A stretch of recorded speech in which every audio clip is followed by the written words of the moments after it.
Me presento primero, mi nombre es Mauricio Tinari, soy ingeniero zootecnista, vivo acá en el Chaco, vivo en el norte del Chaco, en el pueblo de Juan José Castelli, hace unos 10 años, y a través de mi experiencia en estos años de trabajo con la Fundación Gran Chaco y con distintas financiaciones, fuimos armando este sistema de agromonte, que está muy basado y que, digamos, es prácticamente lo mismo que la agrofloresta o agricultura sintrópica. El agromonte chaqueño, que es esta técnica que estamos hablando y que vamos a presentar hoy, que es un poco la misma técnica que la agrofloresta, que tal vez es el nombre más divulgado, es un nombre que inventó Ernest Gosch, un suizo que se fue a vivir a Brasil y que empezó a descubrir que con esta técnica de producción podía regenerar los suelos, producir más alimento y además mejorar el suelo y el ambiente en general de cómo era en el principio, cuando estaba el bosque pristino, digamos, de esos lugares. También otro nombre con lo que lo pueden encontrar es agricultura sintrópica. La agricultura sintrópica es como el paraguas que engloba esta técnica de la agrofloresta, SAF, que son sistemas agroforestales. Esto es una palabra ya en español, pero que también capaz que engloba otros sistemas, como sistemas más silvopastoriles o de dos, tres especies. Otro término también que está acuñando acá Colagioia, un ingeniero acá de Buenos Aires que empezó a desarrollar estos sistemas en climas templados, en climas templados, es sistemas agroforestales sucesionales, agroforestales, agroecológicos sucesionales. También este es otro término que se está utilizando ahora. Y acá puse algunos términos también en Wichí y en Com, que son, bueno, los pueblos indígenas con los que principalmente trabajamos eh, acá con la Fundación Gran Chaco. Bueno, en Wichí se podría traducir como agrotasní o tocosuet todisnitasní. Como la palabra agro viene del griego y tiene que ver un poco con la contraposición entre tener una ciudad y un espacio para producir alimentos, y que ese espacio para producir alimentos vuelque ese alimento a la ciudad, es capaz que un concepto que los pueblos cazadores y recolectores no lo tenían tan incorporado en su idioma, y por eso la palabra agro o agrots del griego no existe en los idiomas nativos de acá. Bueno, de hecho en el español se podría traducir como campo, agro, ¿no? Y bueno, en com sería Nanguillek Sat, que sería Nanguillek es la huerta, ¿no? Sat, que sería grande.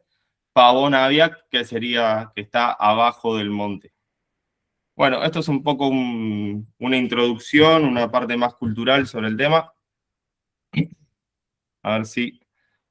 Bueno, esta parte la vamos a pasar un poco rápido porque mi idea es no detenerme demasiado en los conceptos y en la parte teórica de la agrofloresta, sino tratar de ir más de lleno a la parte de experiencias.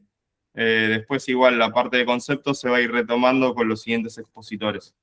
Pero un poco como para tener en cuenta y para tener ahí alrededor del radar, ¿cuál es la diferencia entre estas tres palabras que capaz a veces uno las usa como sinónimos o la gente entiende que son bastante similares, pero tienen muchas diferencias sustanciales entre sí? La primera es la huerta convencional, ¿no? La huerta que todos conocemos, la que se enseña en general en las universidades, que es una huerta de un monocultivo, de una sola especie en general. Si hay otras especies, siempre se encuentran separados. Y es una forma de producción hortícola a muy gran escala, industrial, donde se usan muchos insumos externos.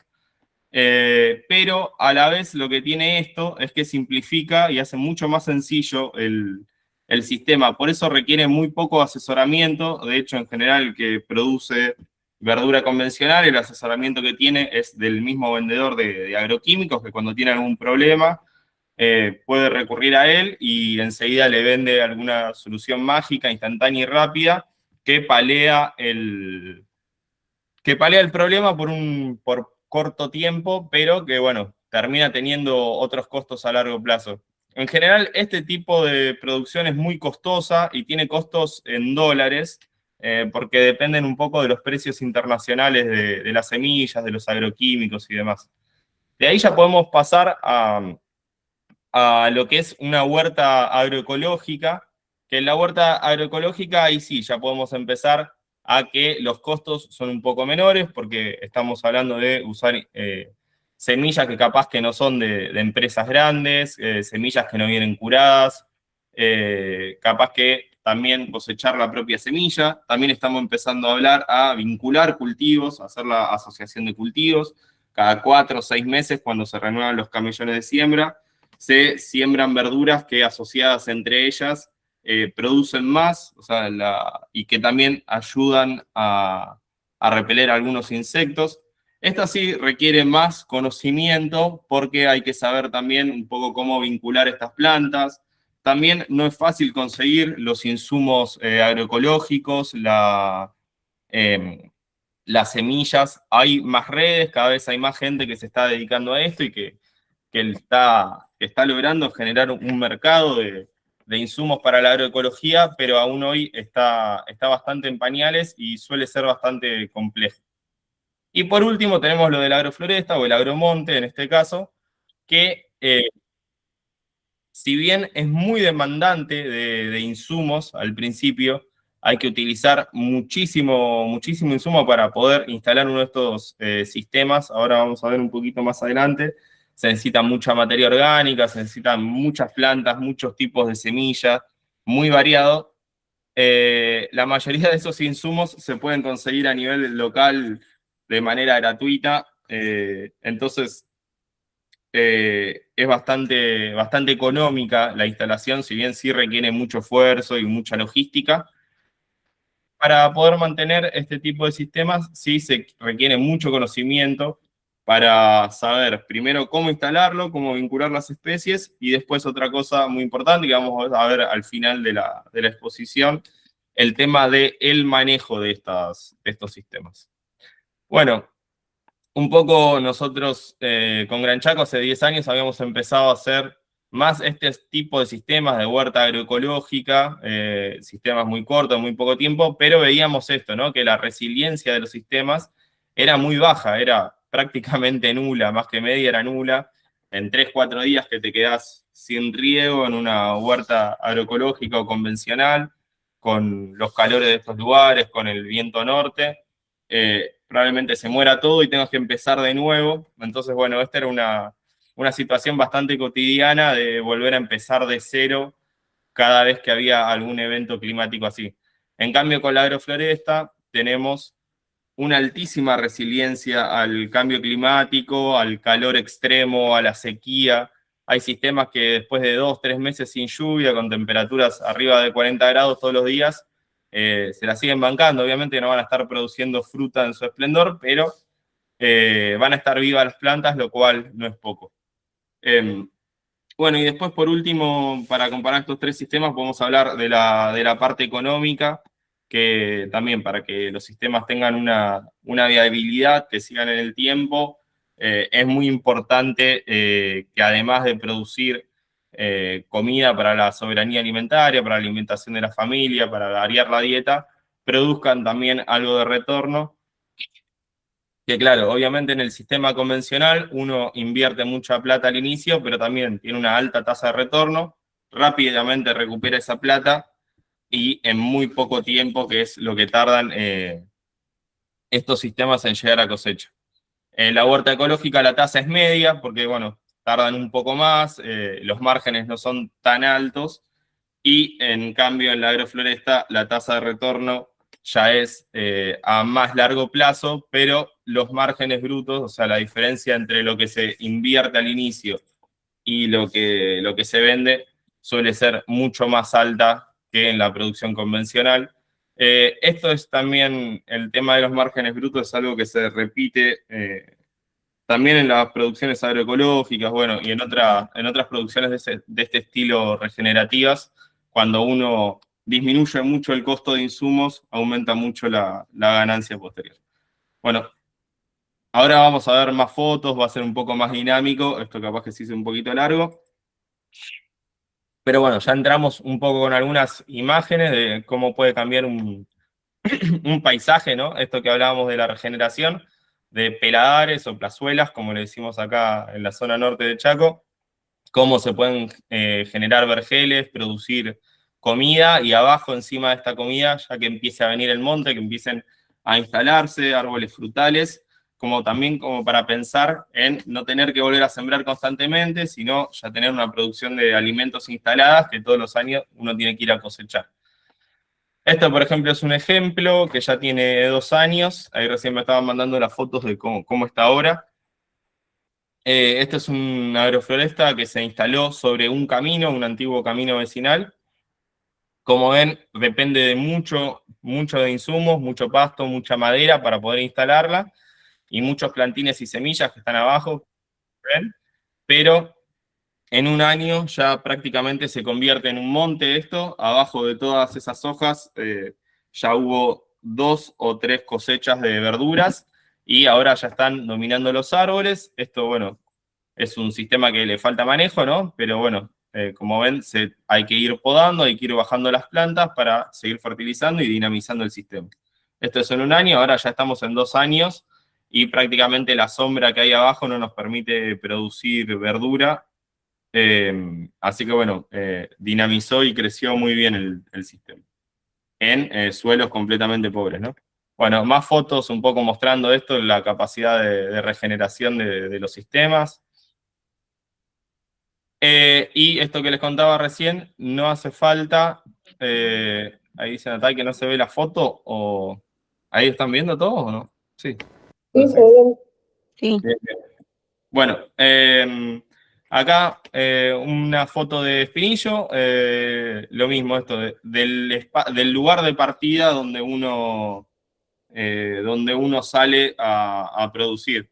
En este caso era tierra de relleno, con restricciones de salinidad, suelos sin horizonte A, sin tierra negra, prácticamente suelos arcillosos, muy pesados. Eh, en algunos lugares también había restos de cemento, piedra, de lo que ustedes quieran. Y bueno, como en menos de un año pasamos de esta situación inicial a también empezar a cosechar verduras, y hoy, bueno, también ya hay instalados árboles frutales en ese lugar. Este también ya debe tener unos 2 años, que ya viene creciendo bastante bien el tema. Bueno, esto un poco lo que es la justificación del sistema que vamos a ver, que va a ir aprendiendo ahora. También en estos sistemas lo que tratamos de proponer es la inclusión de nativas, porque las pueden ser mucho más resilientes que las plantas industriales, y también hay muchas nativas que producen gran variedad de frutas. Estas son algunas nativas mejoradas, que bueno, ya sería otro tema, pero son las tunas, ¿no? Que normalmente hay en el monte. Estas son algunas variedades que están mejoradas sin espinas. Acá cerca de Castelli, en Pampa del Infierno, hay un productor que llegó a juntar 70 variedades de tunas sin espinas de distintos tamaños, amarillas, rojas, violetas, para dulce, para fruta. Algunas se comen también en nopal, o sea, el brote de la tuna, y son específicas para eso. Hay otras que son para pastoreo. Bueno, como verán, hay gran variedad de estas especies que prácticamente no necesitan riego, son muy fáciles de plantar y nos ayudan mucho en el sistema, porque las raíces van generando túneles y van generando también micorrizas, mucílados, o sea, van mejorando mucho el suelo cuando uno las planta dentro de los sistemas agroforestales. Después, por otro lado, tenemos también otras nativas, como esto, por ejemplo, son pasacanas, que también se pueden ir cortando, llevando a los cercos para mejorar los cerramientos. También se pueden poner ucles, cardones. El ucle está bueno porque da fruta, el cardón, bueno, capaz que la fruta no es tan rica para comer, pero bueno, es muy bueno para cerramiento. Estas son prácticas que ya se hacían en la región, no son prácticas nuevas ni inventadas. Pero bueno, son prácticas que también se abandonaron. Este tipo de cercos con espinas, con cactus que encima dan frutas, están buenísimos porque son cercos que no hay que repararlos nunca y que son prácticamente impenetrables. Bueno, vamos a avanzar un poco más.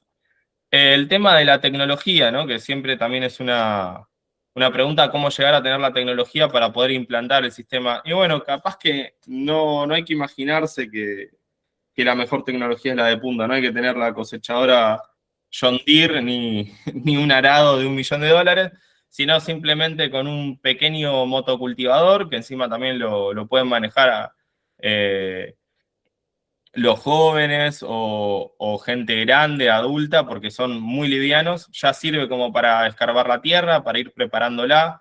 Las sembradoras se pueden hacer sembradoras manuales. Ese es mi puntero, sí. Este es un sistema que se suele vender mucho más en la zona de Misiones, que es para siembra de grano grueso, pero estos otros sistemitas son unos sistemas caseros que hicimos con fierros acá en la zona, que lo puede hacer cualquier herrero o cualquier persona que se dé maña, y sirve también para poner plantines, semilla y semilla gruesa también. Después, bueno, algunos ejemplos de tanques de agua hechos con heladeras viejas. Esto es una sembradora de grano fino, hecho con madera y latitas de arveja. Se le hacen unos agujeros a la latita, cuando da la vuelta tira la semilla. Bueno, los carros para la moto, para llevar la verdura, para transportar eh, también materia orgánica, madera además. Bueno, un poco la idea es ver que con muy poca plata, con inversiones muy chicas, se puede llegar a hacer, se puede llegar a instalar este tipo de sistemas. Bien, y ahora ya nos metemos en la parte más dura, que yo les decía que quería pasarla un poco rápido a esta parte para no ser tan denso, que es la parte de los principios de la agrofloresta o del agromonte, ¿no? Tenemos 4 principios: diversidad y densidad, cobertura de suelo, sucesión y estratificación. Ahora vamos a ver cada principio en particular. Un poco la idea es que estos 4 principios se ordenan a través de la cooperación, no de la competencia, que es un poco el tema de la competencia, es el discurso capaz que más se instaló en la academia o entre los productores, que las plantas compiten. Es verdad que compiten las plantas principalmente por luz, pero ahora hay varios estudios nuevos que estuvieron presentando en el Congreso de Agroecología acá de Argentina, donde se puede ver que las plantas no es tanto lo que compiten por nutrientes, sino es más bien lo que cooperan. Esto que les comentaba recién, la exploración radicular lo que hace es, además de empezar a vincularse con bacterias del suelo, empieza también a liberar sustancias que van enriqueciendo el suelo. Y después, a la vez de esto, que es otro de los principios que usamos mucho en agrofloresta, es el tema de la poda. Cuando uno poda una planta, libera una serie de hormonas a las raíces que activan un mecanismo que se llama resistencia a la herbivoría en fisiología vegetal, que eso lo que hace es que las otras plantas se reactiven y rebroten fuertemente, y ese es un principio que vamos a utilizar mucho, por eso vamos a poner plantas de servicio, como pueden ver este tártago, que también es bastante común en la zona, que crece muy rápido. Nos sirve primeramente como cobertura de las plantas pequeñas, después cuando uno le aplica una poda fuerte, libera esas hormonas y las plantas que están abajo del tártago rebrotan rápidamente, además que le podemos dar toda la fertilidad que esta planta sacó del suelo, la podemos devolver. Bueno, ahora nos vamos a meter un poquito más en estos principios. Bueno, diversidad y densidad, ¿no? O sea, acá que vemos un monte chaqueño, esta foto es más de la zona húmeda del Chaco, pero no se ve una sola especie, no tenemos bosques acá en la región que sea un solo árbol, sino que acá lo que podemos ver es que hay gran diversidad de árboles, desde palmera hasta algarrobos, árboles más altos, quebracho chaqueño, por acá que se puede ver. Cuando nos vamos acercando al río hay otro tipo de vegetación, y además también lo otro que podemos ver es que hay mucha densidad. No hay un árbol cada 5 metros como en un monocultivo de palma o de otra, sino que hay un árbol al lado de otro prácticamente, y así es como funcionan estos sistemas, ¿no? Bueno, y en contraposición a esto tenemos lo que es un monocultivo, ¿no? Una tierra completamente arada, descubierta, expuesta al sol, expuesta al viento, expuesta a la lluvia, porque cuando llueve esto también rompe, no absorbe completamente la humedad, genera escorrentía. Esta escorrentía genera, bueno, genera otros problemas en otros lugares también, ¿no? Eh, bueno, el monocultivo en la zona chaqueña, o en nuestra zona en realidad, es principalmente cucurbitáceas, melón, sandía, zapallos y después algodón. Aunque bueno, más en las zonas donde hay mejores suelos ya entra la soja, el maíz, hasta trigo están cultivando ahora acá, ¿no? ¿Qué vemos en el monocultivo? No vemos la diversidad y densidad del monte, no vemos cobertura en varios estratos, no vemos abajo de estos árboles hay también pastos, hay herbáceas, hay un poco de todo, sino que vemos una sola planta en un solo estrato y fin. Esto obviamente que es mucho más débil en el caso de que haya una sequía, probablemente muera todo. Si llueve 200 milímetros en un día, probablemente muera todo. Si viene una plaga, probablemente se coma todo. Bueno, esto es la debilidad que tienen los monocultivos industriales. En los sistemas agroforestales, densidad y diversidad. Imitamos un poco el mecanismo del monte para crecer. Entonces, acá lo que ustedes pueden ver es un sistemita que está instalado donde tenemos en el mismo espacio sembrado mandioca, banana, abajo de esto van a ver que hay una planta de cúrcuma, por ejemplo, que resiste muy bien el sombreo, un poroto de guía que se va a ir trepando a la banana, al maíz, y abajo también de esto van a ver que tenemos algunas especies que resisten mucho el sombreo, como por ejemplo la batata, algunas especies que dan olor, como el ajenjo o el orégano, o especies que también nos ayudan a repeler los insectos.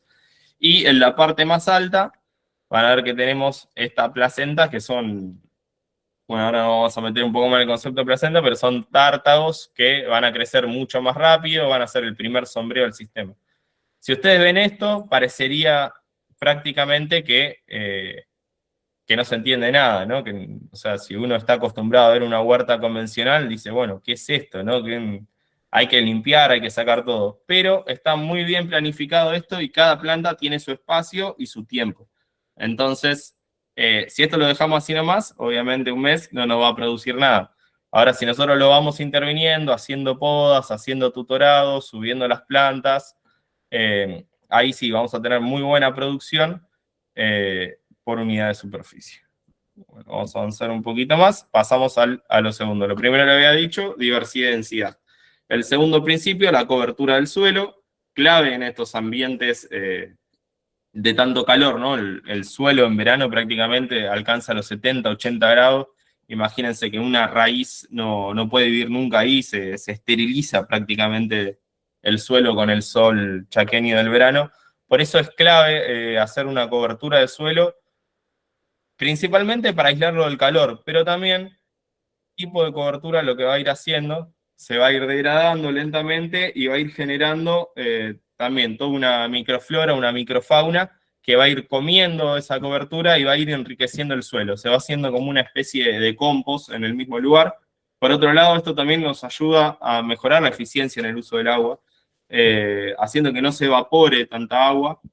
Y es también muy común de ver en varios lugares cuando uno deja una pila de hojas, por ejemplo, de pasto en un lugar, después lo corre y abajo la tierra en general tiene ese olor a tierra mojada, está húmeda, está blanda, es mucho mejor que la tierra que está capaz al pleno sol, ¿no?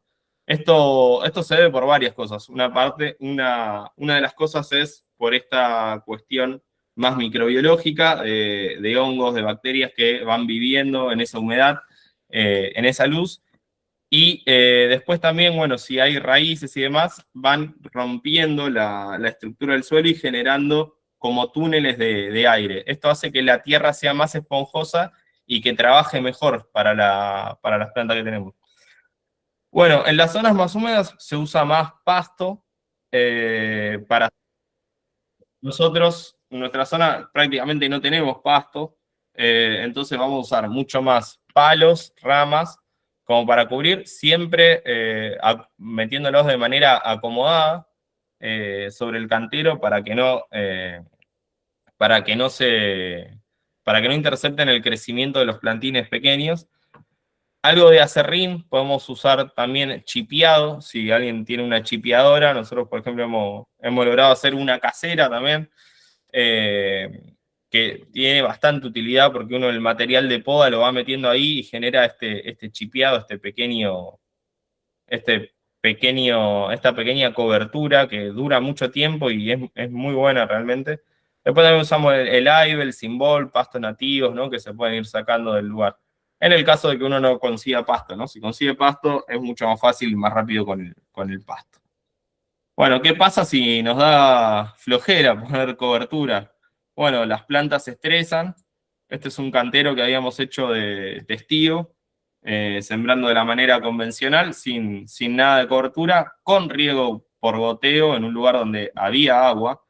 Y bueno, fíjense, las plantas apenas se estresan, empiezan a liberar un aminoácido, un componente, que lo que hace es ese componente, ese aminoácido, atrae a los insectos que la comen. Entonces, bueno, esto es lo que pasa cuando las plantas se empiezan a estresar por falta de luz, falta de agua, exceso de temperatura, como es este caso, atrae insectos que vienen y la comen.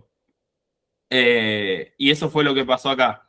Está este zapallito sembrado a 1 metro de otro zapallito con cobertura. ¿Cuál se comieron los bichos? El que no tenía cobertura. Así que bueno, capaz que da flojera al principio instalar el sistema y poner cobertura, lleva bastante trabajo, pero estos son los resultados de no ponerla, ¿no? Bueno, esta foto me sirve también un poco para promocionar el manual de Agromonte, que es el manualcito este por el que arrancamos esta serie de capacitaciones. Así que bueno, ahí también está el link. A todos los que le mandé el link para esta charla, también les mandé el link del manual. Hay que registrarse, se hace rápidamente y uno puede acceder ahí al link del manual. En el manual está un poco toda esta explicación de una manera más sencilla. Un poco más de justificaciones y también un poco más de historias o anécdotas que uno puede ir leyendo. Cuando termine la charla les vuelvo a mandar el link por el chat de acá, así lo pueden tener a mano. Bueno, estábamos hablando un poco del tema de la cobertura de suelo, y acá toca hablar un poco de cómo están compuestos los suelos chaqueños, ¿no? Eh, En general, la parte que tiene más riqueza del suelo son los primeros 5 centímetros. En esos primeros 5 centímetros lo que vamos a tener es la materia orgánica y ahí van a estar la mayoría de materia orgánica. ¿A qué referimos? Todos estos pedazos, palitos, hojitas, material picado y demás que va quedando arriba del suelo y eso se va degradando como si fuese la tierra que hay en los duraznillales. Eso se va degradando y va generando toda esta serie de fauna y flora que les estoy comentando, que son micros, son muy chiquititas, ¿no? Bacterias, hongos y demás, que son lo que van a enriquecer el suelo y donde está la mayoría de la fertilidad, ¿no? ¿Qué pasa en la mayoría de los monocultivos? Esto se da vuelta. Cuando uno entra con un arado, esto lo gira completamente y lo entierra, dejando abajo la materia orgánica, lo más rico, y arriba, donde brota la semillita, deja el peor suelo. Entonces, bueno, un poco esto es lo que tenemos que tratar de no hacer, de dar vuelta a la tierra, sino tratar de abrirla y trabajarla desde arriba, haciendo lo que se llama la labranza vertical. Y bueno, para poder utilizar esto a nuestro favor. Hay muchos de estos suelos, como recién les ponía, que no tienen la primer parte, no tienen la materia negra, que son directamente esta tierra roja. Esto se llama horizonte B. En esta tierra también se puede cultivar. Obviamente va a ser un poquito más difícil, pero como le digo, con este método prácticamente no hay tierra que zafe, se puede cultivar hasta en la tierra salada. Bueno, vamos a meterlo entonces. Dijimos, el primero, diversidad y densidad, el segundo, la cobertura de suelo, y ahora nos vamos a meter en los dos conceptos que son un poco más complejos, pero los que son los que le dan realmente la identidad al concepto este de Agromonte, que es la sucesión y la estratificación. Vamos a empezar con el tema de la sucesión. Este es un tema que es un poco más sencillo de comprender, porque si uno pasó o alguna vez vio una chacra, o una chacra abandonada, va a ver, ¿no?, que empieza a poblarse con algunos árboles al principio, como por ejemplo la tusca, la brea. Capaz que antes de la brea puede llegar a salir palam palam, tártago. Esas plantas son las pioneras, ¿no? Son las primeras que llegan a esos suelos que están completamente expuestos. Pero debajo de esas plantas también van a empezar a venir lo que se llaman las plantas primarias, ¿no? podemos hablar de los quebrachos, los algarrobos blancos, eh, bueno, palo santo, otras especies que son especies que tardan mucho más tiempo en crecer y que necesitan sí o sí primeramente de una sombra. Entonces, nosotros esto en agrofloresta lo vamos a llamar de la siguiente manera. Placenta es cuando está entre los 0 años y los 2 años. Son estas especies colonizadoras que les contaba, las que crecen rápidamente y que toman el espacio, ¿no? Cuando uno, esto lo más fácil de entenderlo es si uno ve cuando uno abandona una chacra, ¿no? Por eso voy a hacer bastante hincapié en esto. Las especies colonizadoras son las primeras que van a empezar a tomar esto. Acá pueden ver algunos pastos, Sacha sandia, por ejemplo, ¿no? O no sé qué otra especie sea. Este es un campo que se quemó, por ejemplo. Después vamos a tener las secundarias, que van de los 2 años hasta los 10 aproximadamente, 15. Que ahí va a entrar esto, la tusca, la brea, las primeras, el algarrobo negro, por ejemplo, también es bastante rápido y secundario. Estas son las primeras que van a ir tomando espacio dentro del monte. Y abajo de ellas sí van a venir las primarias, que son estas plantas que sí, tienen un porte más alto, que son las que van a durar 40, 80, hasta 100 años. O más, ¿no? En el caso de Palo Santo, 500, 600 años. Bueno, esto es un poco como para entender lo que es la sucesión. Primero sale un tipo de planta, cuando uno hace una intervención, primero sale un tipo de planta, después sale otro y último va a salir otro. Pero para que salga la última, sí o sí tiene que salir la primera, ¿no? Esto es un poco el concepto de sucesión. Si nosotros plantamos un algarrobo al pleno sol, es bastante difícil de hacerlo prender, le digo porque tengo experiencia, pero en cambio si ese algarrobo está cubierto al principio y después va a ir creciendo de a poco, se le va a hacer bastante más fácil y se va a estirar mucho mejor. Bueno, avanzamos un poco más. Parece que no anda. A ver. Bien, ¿cómo vamos a entender el concepto de sucesión dentro de un sistema productivo? Porque, bueno, esto es la sucesión llevada a un sistema natural. ¿Cómo metemos estos conceptos dentro de un sistema productivo? Bueno, vieron que yo les hablaba de las placentas, las secundarias y las primarias. Bueno, las placentas, la mayoría de las plantas hortícolas que usamos nosotros, lechuga, selga, tomate, todo lo que vive menos de 1 año son placenta 1, menos de 6 meses son placenta 1. Esas se usan al principio para instalar el sistema, para lograr una rápida cobertura de suelo y que el sistema empiece a funcionar, que las raíces empiecen a penetrar, que empiece a haber esta exudación de mucílagos, que le decía que son estas sustancias que liberan las raíces, que enriquecen el suelo, que llaman a los insectos benéficos, que generan un buen ambiente para los hongos, para las bacterias. Esas son las primeras que se van a instalar. Por eso nosotros, cuando uno hace huerta convencional, está todo el tiempo dando vuelta a la tierra y liberando que entre luz. ¿Por qué? Porque todas las plantas hortícolas que usamos, o la gran mayoría, son de placenta 1. Luego de esta placenta 1 vamos a pasar a la placenta 2, las que viven entre 6 meses y 2 años, que ahí ya entra el mamón, es el principal placenta 2 que usamos, o la papaya, que le dicen también, y la banana. Estas son plantas que tardan mínimo, el mamón puede dar en 1 año, pero hasta 2 años pueden estar. La banana en 2 años ya tiene que estar dando. Estas plantas van a estar acompañando todo el sistema en la segunda etapa, ¿no? Entonces, acá se puede ver, no sé si llegan a ver ahí, bueno, pero les digo, créanme, en el medio hay árboles que están todos sembrados. También hay bananas, hay de todo, ¿no? Acá en esta línea entre medio. Y a los costados van a ver que están todas estas plantas hortícolas vinculadas entre sí.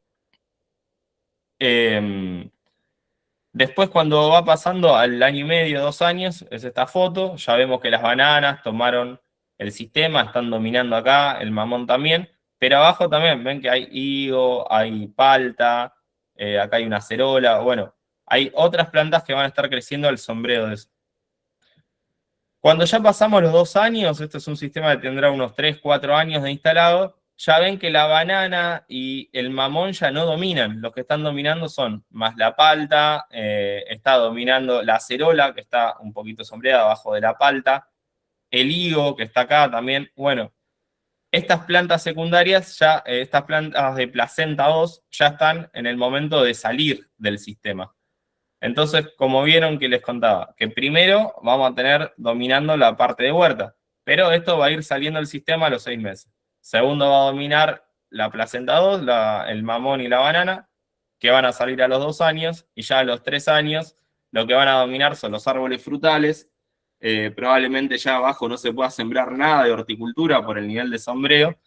Y bueno, ya son los que van a quedar instalados para darle lugar después a una agrofloresta primaria, que estamos hablando de un sistema que tiene más de 15, 20 años, que no tengo fotos del Chaco, porque obviamente todavía no llegamos a un sistema así, pero tengo esta foto de Alto Beni, que es la yunga boliviana, por ejemplo, que acá se puede ver bien un sistema, bueno, de cultivo de café y de cacao bajo árboles. Acá pueden ver árboles que son bien altos, como palmeras para cocos, o también la paya, que es el pan del pobre, que son árboles que miden 20, 30 metros, que dan frutas bien arriba, que dejan un sombreo para que vivan estos otros árboles que también son primarios, pero que resisten muy bien el sombreo. Bueno, avanzamos un poco más. Esto es lo mismo, explicado con dibujitos para que sea más fácil. Como ven, en la placenta 1 están más las hortícolas, la placenta 2 predomina la banana, el mamón. Este es un eucalipto que se suele usar para cobertura, acá usamos más la mora, capaz. Después vienen las secundarias, que serían, bueno, los cítricos que les contaba, el mango ya está acá, ¿no? También. Y después las primarias que les decía ya también, ¿no?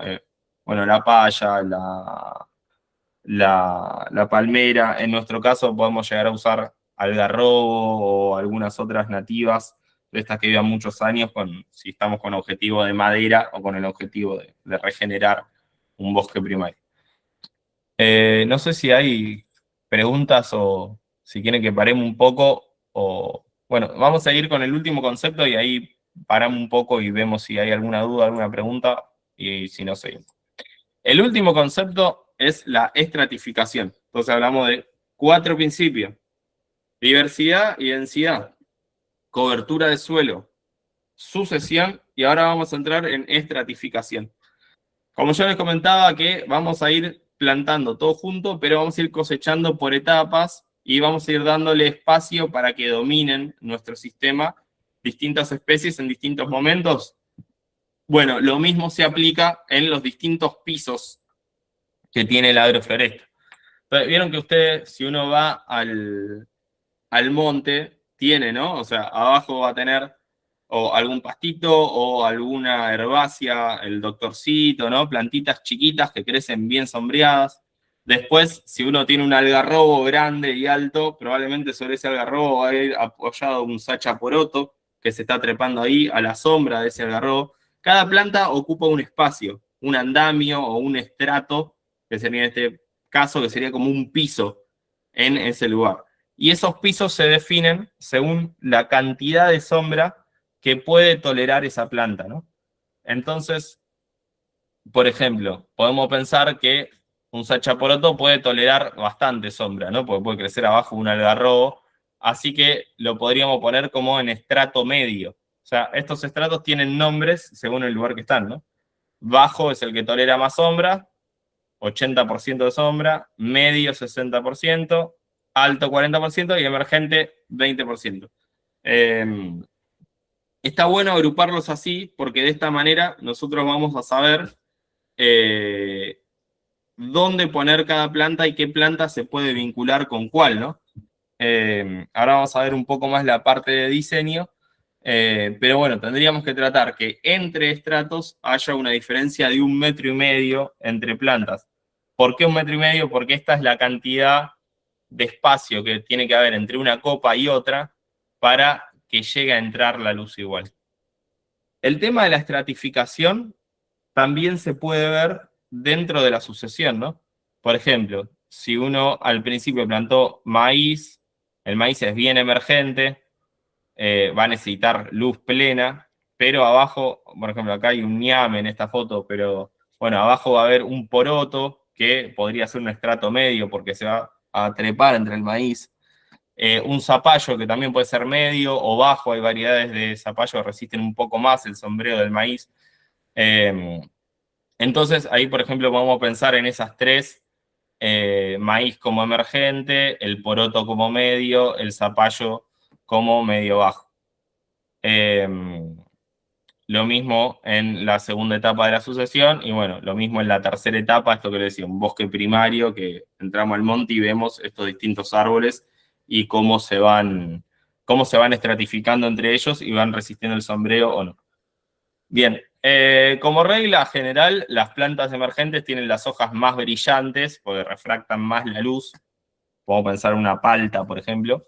Y las plantas que son más bajas, como la batata, suelen tener las hojas más opacas. Es una regla general, puede servir o no, pero es como para tener una idea de cómo funciona. Y acá hay una foto, vamos a ver. Ahí está. Por ejemplo, bueno, ¿cómo se lleva esto a la práctica en el sistemita que estábamos viendo recién? La palta, que es un estrato medio alto, con la banana, un estrato medio. Esta, por ejemplo, es una banana enana que crece más o menos a esta altura. Como ven, entre donde empieza la copa de la palta y donde termina la copa de la banana hay 1 metro y medio. Esto lo que permite es que entre luz al sistema. También podrían ver la acerola atrás, que es un estrato medio, medio alto, que también ven que la copa está separada, la que está abajo de la que está arriba. Esto lo que permite es que haya luz, que haya circulación de aire en el sistema. No se lo deja, se planta y se deja todo así, que crezca para cualquier lado. Bien. Un poco la pregunta de cómo hacer para avanzar en la instalación de este tipo de sistemas. Bueno, primero hay que planificar, ¿no? ¿Cómo planificamos? Armando este cuadro de especies. Acá tenemos los distintos estratos y las distintas etapas de la sucesión. Hay que ir viendo en dónde colocamos cada planta de la lista de plantas que tenemos y principalmente de las listas de plantas que sabemos que van a andar en la zona, ¿no? Esta, por ejemplo, es una lista que armamos para el Chaco salteño, en un lugar donde tenían acceso a algunas plantas que son más de clima húmedo y que también tenían agua de pozo, ¿no? Entonces van a haber algunas plantas que, como el jengibre o la chirimoya, que necesitan bastante más agua, o el eucalipto, y que también en nuestra zona más árida y seca son bastante difíciles de conseguir y que probablemente no se la banquen. Pero bueno, es una consideración general. Pero es como la idea para que se lleven el cuadro de cómo hay que armar cuando uno quiere empezar. Se arma este cuadrito. Un problema acá con la flechita, ahí está. Se empieza a diseñar, se empieza a dibujar el cuadro ese, se empieza a discutir, a ver cómo se lo armaría. Acá hay algunos ejemplos con afiches hechos de cómo fuimos colocando. Con cada color se pone el distinto estrato que, que va a ir, ¿no? Entonces se van acomodando las plantas. Después esto se puede llevar a computadora o no. Por ejemplo, este es un predio que quedó bastante más lindo, bien acomodado. Esto es la situación inicial del predio, por ejemplo. Se lo puede armar así también. Y este es el que les iba a comentar ahora, que me parece que está bastante más apropiado para la situación semiárida de qué es lo que tenemos acá en la región, ¿no? Por ejemplo, en este sistema, ahí en Atay podría andar muy bien para Fuerte de Esperanza, por ejemplo, eh, que es con higo, granada y cítrico. El cítrico capaz que es un poquito más complicado de poner si es el cítrico injertado, pero si son cítricos de semilla, en general se la banca mucho mejor la sequía y los calores fuertes. Se deja 4 espacios, 4 metros entre una planta y la otra, y también se puede poner, por ejemplo, guayaba. Entonces, yo te diría que con estas 4 o 5 especies, sumando también la banana, que no le pondría la banana misionera, las bananas esas grandes, sino la banana esa de 3 cantos, esa chiquitita que está bastante naturalizada acá en la zona y se banca muy bien la sequía. Vinculando estas 5 plantas podemos armar una agrofloresta muy buena y muy resiliente y prácticamente sin riegos, que es el higo, el cítrico, la granada, la guayaba y la banana. Entonces, acá lo que propongo como una propuesta de diseño es un lienzo que tenga eh, intercalado higo, granada y guayaba, y en el medio siempre cítricos. Si es zona más seca, ya les digo, de semilla. Si es una zona un poco más húmeda, que podemos disponer de riego y demás, ahí sí le podemos poner cítrico injertado. Lo bueno del injertado que a los 2 años ya te da fruta.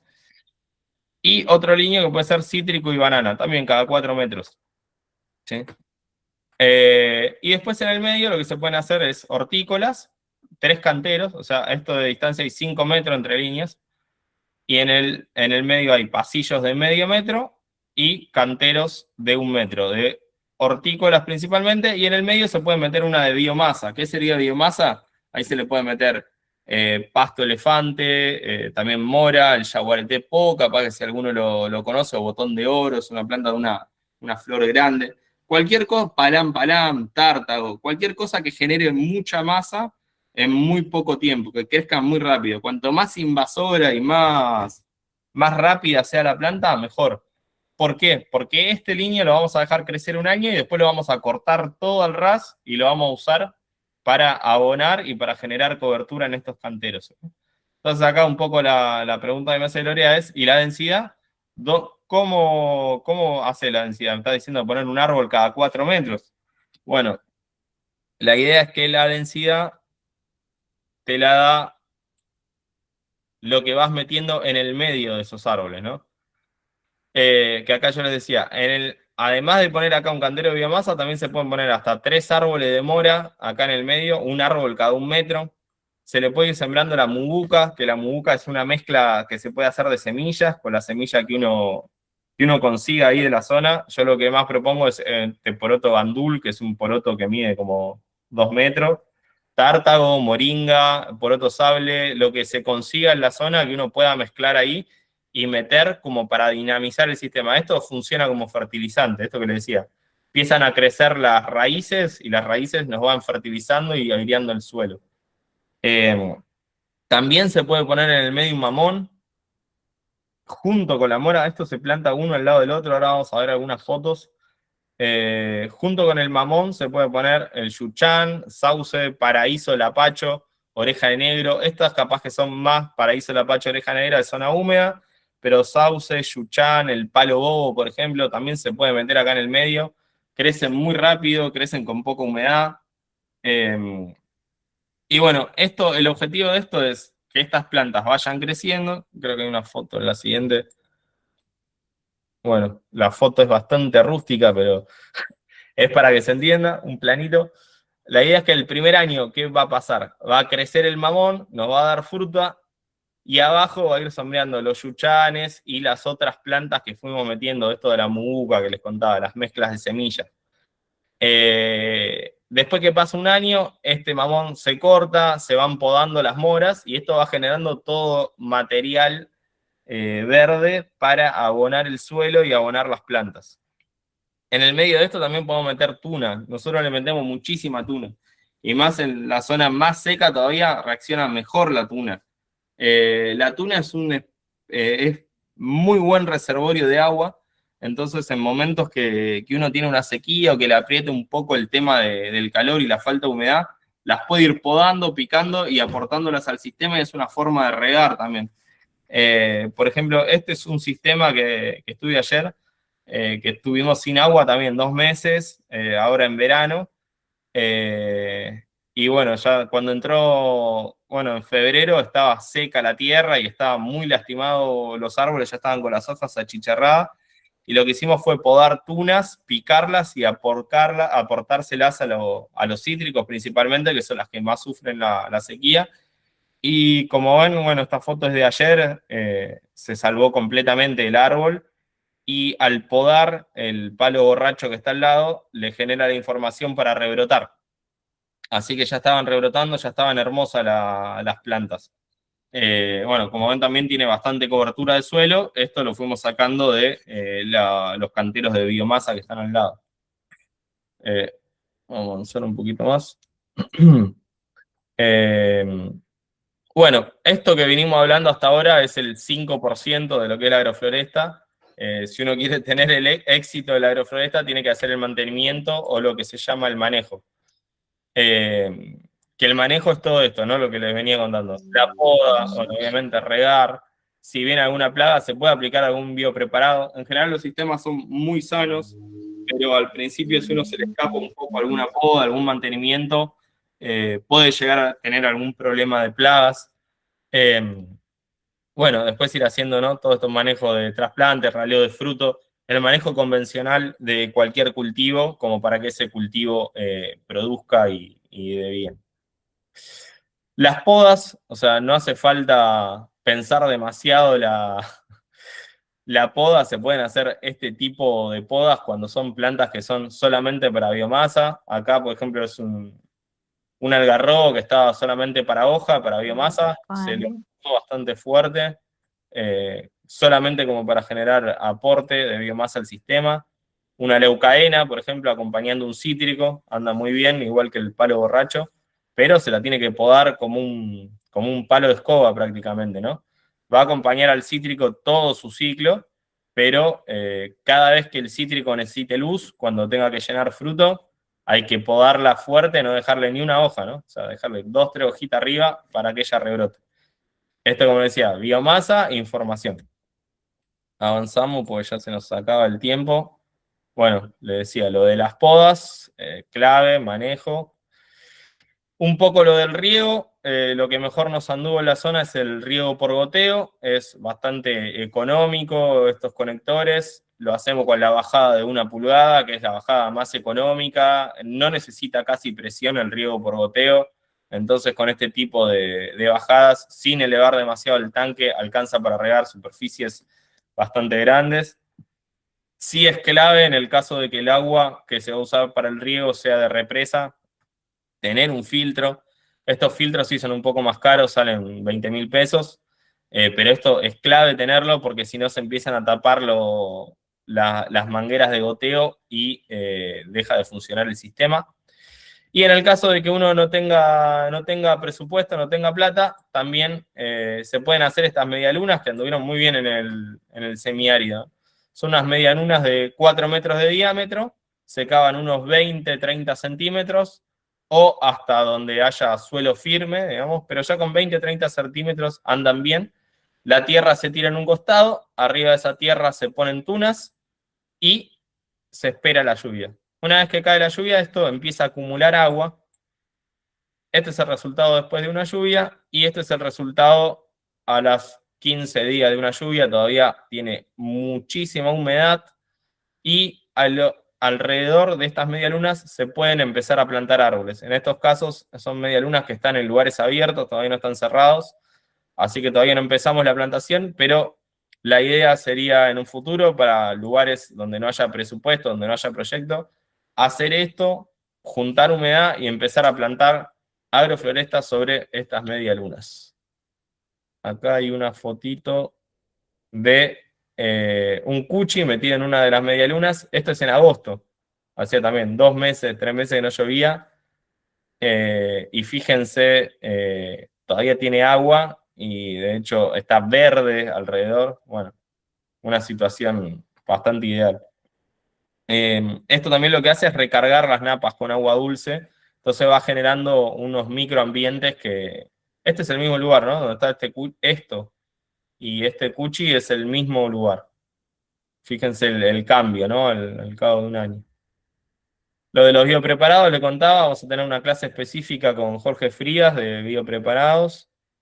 Cosecha de semilla de almacenaje, también va a haber una clase específica de este tema, que es clave para la región, para poder tener semillas del lugar. Bueno, el tema de la cosecha, cosechar a tiempo, si no llegamos a cosechar a tiempo, se empieza a trazar el sistema y bueno, deja de perder la cuestión esta sintrópica. Puse esta foto de estos zapallos que conseguí ayer, hacía muchos años que venía buscando, son zapallos nativos acá, semillas que tienen más de 100 años de la zona de Espinillo, Anco le dice, capaz que alguno de ustedes lo conoce. Pero bueno, se la banca muchísimo, Se banca la sequía, el calor, todo, ¿no? Están bien aclimatados la zona. Y por último, bueno, la comercialización que les comentaba, bueno, es clave comercializar, que no quede solo en el consumo de la familia, porque a través del ingreso de capital en las familias, que la familia puede seguir manteniendo el sistema, arreglar si se rompe algún sistema de riego, volver a comprar algo.